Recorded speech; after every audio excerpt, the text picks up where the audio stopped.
Hello there, global ladies and friends. Annie here, the creator of Negrita 2.0 comprehensive personal development program for the African diaspora female, as well as the author of Negrita Nomadic Daughter of the Angolan Civil War. More details in the description. Now, our image is unfortunately often the subject of much ire from our detractors, whether warranted or not, especially when we are winning.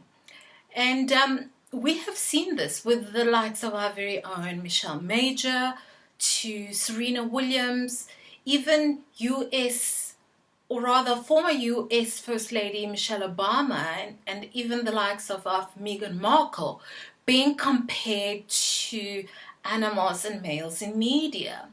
As the Negrita 2.0 community, we are about maximizing our individual potential in order to win in the 21st century global village. And so our case study subjects today will be US vice presidential candidates Kamala Harris and rather infamous African richest woman Isabel dos Santos. Now, at ages 56 and 47 respectively, they are polar opposites reputationally, but share common phenotypical traits upon closer inspection, in my view. Would you agree with this, global ladies and friends? Let me know in the comment section below as we proceed with this video. Now, Harris has of course been in the news lately due to her vice presidential campaign trail. And the more I look at her, the more I am reminded of Angolan businesswoman dos Santos, who is currently facing a mountain of legal woes from allegedly ill-gotten wealth as first daughter to 30-decade serving Angolan President Eduardo dos Santos. But I digress. Now, both are incredibly smart and unapologetically ambitious, and so they should be. However, they do convey an exterior which can be misconstrued. And so here is my take on what we can learn from some of the non-verbal as well as the verbal cues. First impressions account for over 50% in communication. We will begin with appearance. Sorry to be shallow, but this is unfortunately how we are judged by society and even denied opportunity as a consequence sometimes. Now, my first point is that both ladies often are photographed in oversized and dark clothing. I don't know to what extent we can attribute this to a dark wardrobe per se. I think that to mitigate this, a more tailored wardrobe with the introduction of some colors and perhaps some flowy dresses and skirts would be a fantastic intervention, and perhaps be more deliberate about setting up a shoot and then posting that on their social media platforms or PR exercises through their media partner. Dos Santos is trying very hard on this image, but the tailoring and the color scheme is incorrect, and then you can see that she eventually just gives up and simply reverts back to the black again, which is comfortable for both her and Harris. So my next point is both ladies appear reasonably tall, but they do need to improve their posture. And in this instance, shorter heels are usually a fantastic go-to. Perhaps you know, a pair of Jimmy Choos with a little mini heel would be an option for them to consider. Both ladies, I feel, can do with smiling a little bit more often, because I mean, from where I'm sitting, they certainly have a lot to be happy about. And bear in mind that frowning does cause an early onset of wrinkles, especially when you have that genetic predisposition. So here are some facial exercises would also maybe help with collagen regeneration.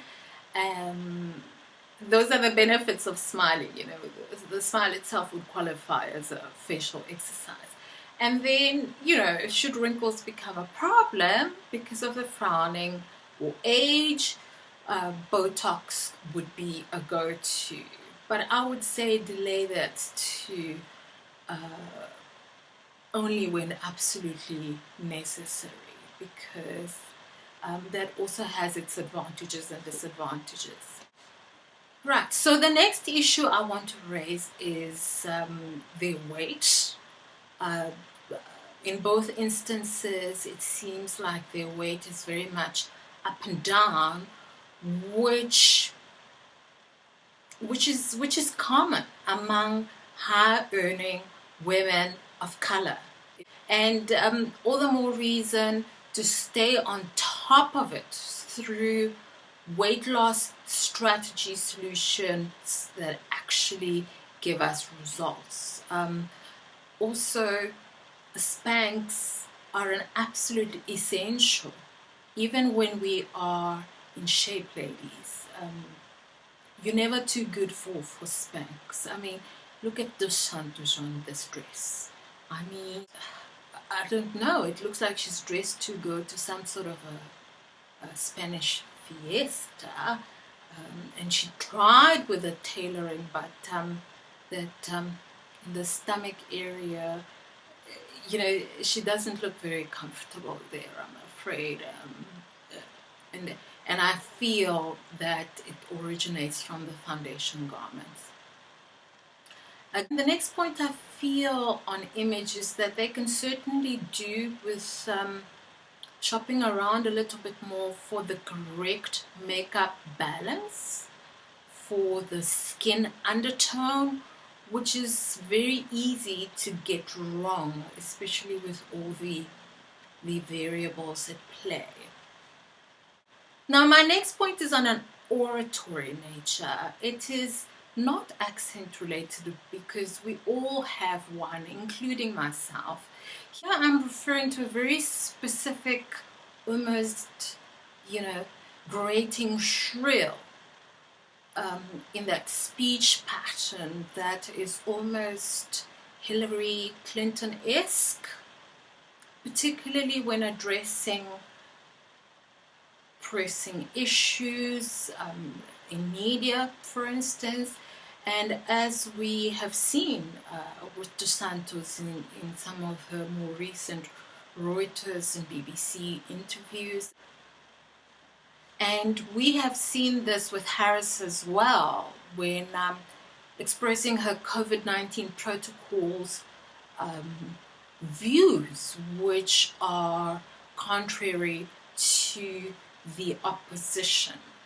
Now, we know that Clinton is not exactly a moniker of etiquette and grace, but of course she still gets those 500k speaking engagement opportunities for reasons we will reserve for our private group sessions.